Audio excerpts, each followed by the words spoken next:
She was trying to lean on our friendship to get me to do an exclusive piece on the serial disappearances case. Oh yeah, she told us about that. She's always been super interested in that case, so now her wish has finally come true too. Anyway, I told her to make sure that when she writes about you guys entering the opera house with the critical evidence, that you both sound really cool. Now that's another thing to look forward to. We trust Charlotte's skills with a pen for sure. Oh, and in other news, I also took Clarande out for a meal. Oh, are you two on better terms now?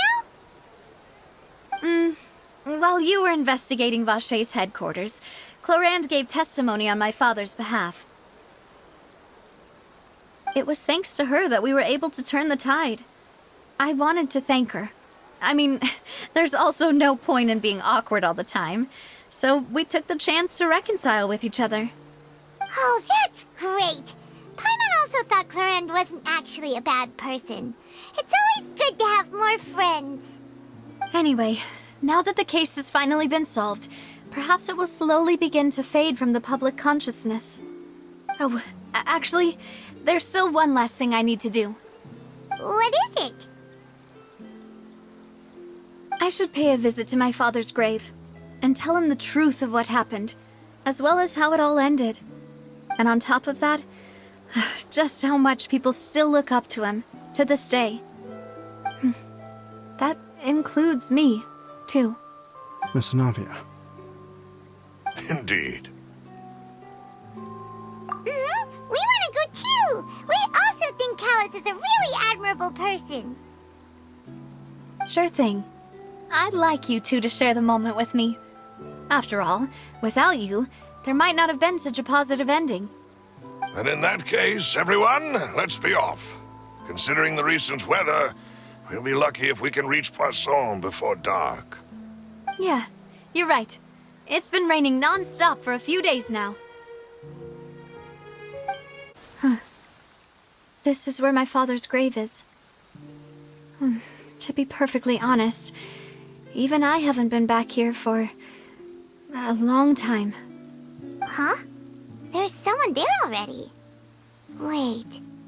That figure. It can't be... Isn't that Neuvillette? Why would the Chief Justice be here? Huh? Navia?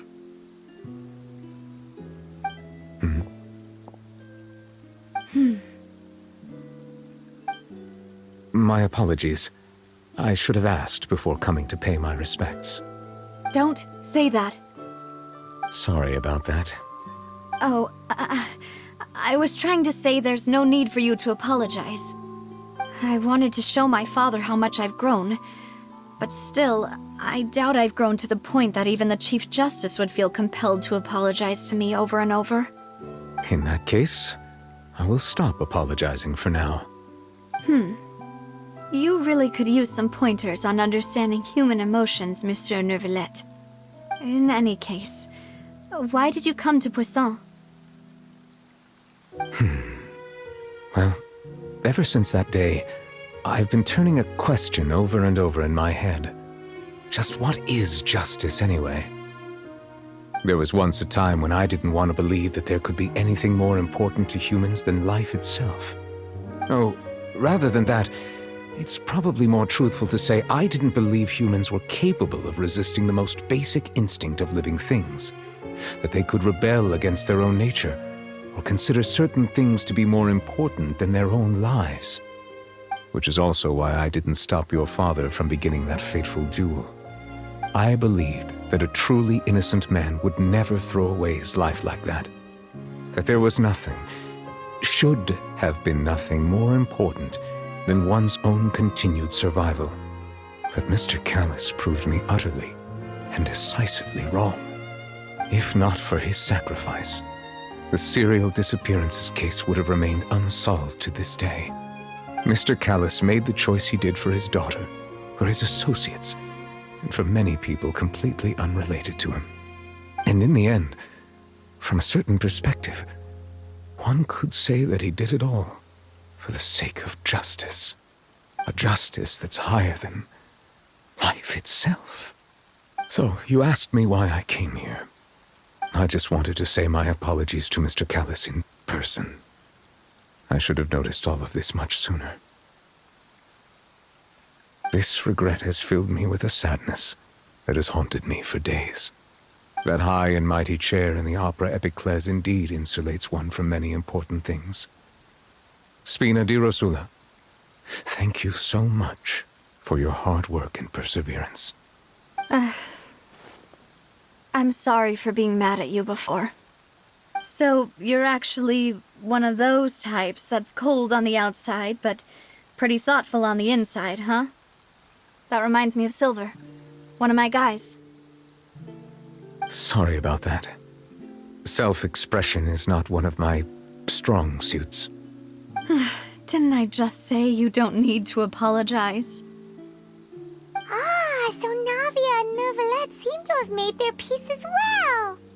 Let's not disturb them for now. We can wait till after they're done.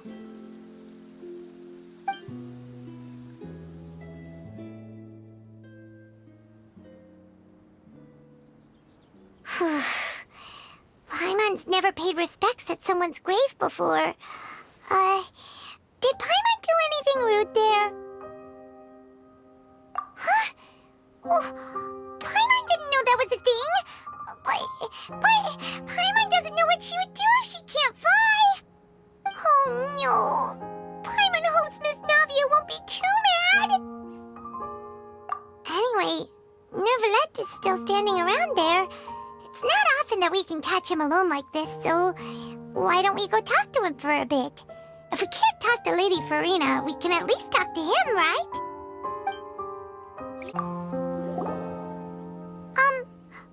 Paimon's really sorry, Navia, but Paimon did something pretty disrespectful just now. What are you saying, Paimon? I don't think I get it. Well, aren't you not supposed to fly around someone's grave? Huh? Who told you that? Hey, Traveler! Why did you mess with Paimon again? Oh, it's you two. Did Miss Navia invite you to come pay your respects to her father? Mm-hmm. We ran into Navia on the streets today, so we just followed her here. I see. Then is there something that I can help you with? Well, it's pretty hard to run into you like this since you're usually super busy. So we figured we could try to ask you a few questions, if that's okay. Please feel free. Though outsiders, you helped us solve one of the greatest mysteries in Fontaine, and it would be my pleasure to return the favor.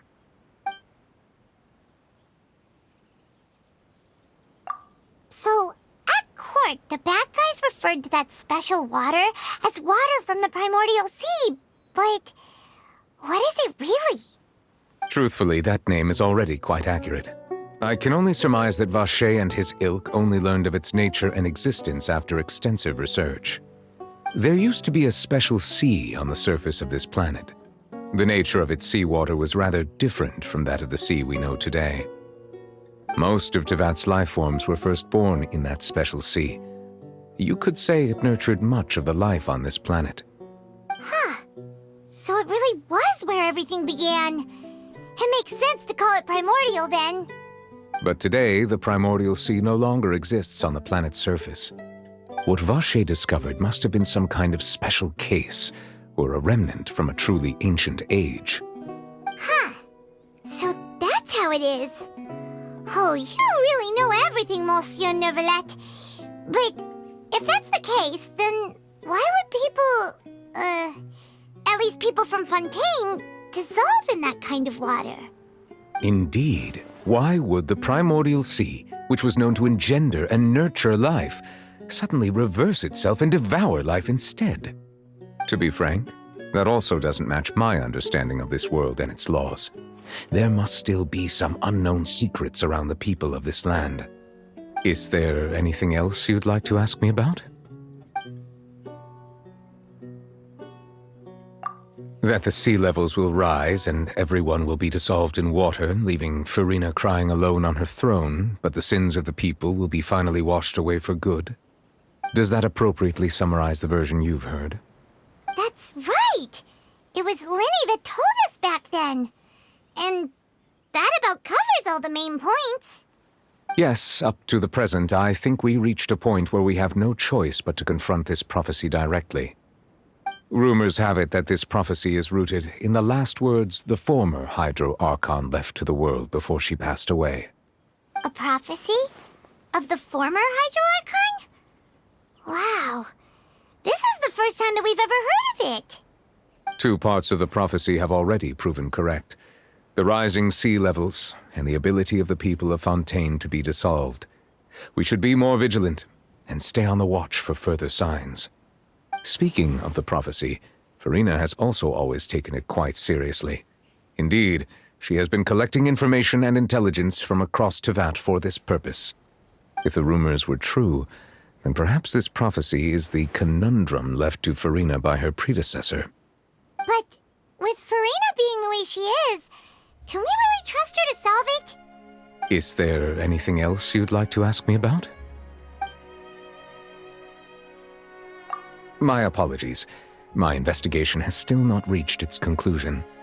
However, I still believe the judgment of the Oratrice was not rendered arbitrarily. Huh? But you also said you thought he was innocent. For many years, I have been quite aware that the Oratrice does not simply mechanically repeat the verdict that I give on each case. As a divinely created mechanism, the people's unified faith in the concept of justice is integrated into it. Not only can it produce the incredible power of indemnitium, but it likely also possesses other traits, such as self-awareness. Which is all to say, I have been prepared for a situation like this for a long time. So when Lenny told us that he heard a human voice from the room where the Oratrice's core is stored... I was not aware such a thing had occurred. Perhaps that could serve to prove my conjecture. I will add that to the list of items to investigate. In any case, I am inclined to believe that the Oratrice does have a methodology all its own. We just do not have enough information. Based on Farina's reaction, I doubt even she had any idea what was going on. She managed to bluff her way through it, though, with her time-tested twin tricks of bravado and drama. While we do intend to get to the bottom of this, for now, we regret to say that the Fatui Harbinger will just have to bide his time in the fortress of Meripede. If we did incorrectly convict him of crimes he did not commit, we will most certainly compensate him to the fullest extent allowed by the law. If you ask Paimon, the only compensation he'll want is a no-holds-barred fight with you.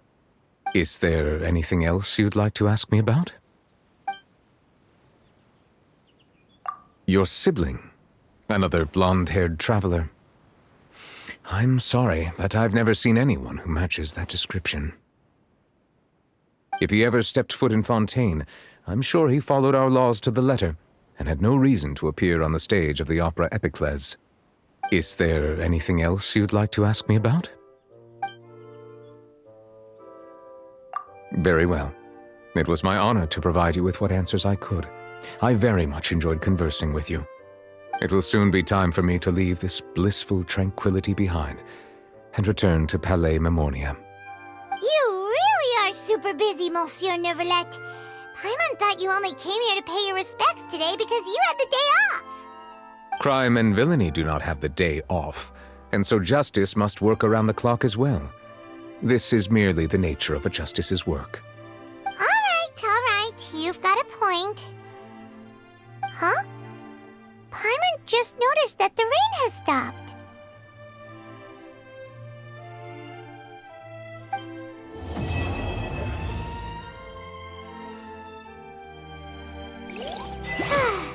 You know, we've been walking around for a while now.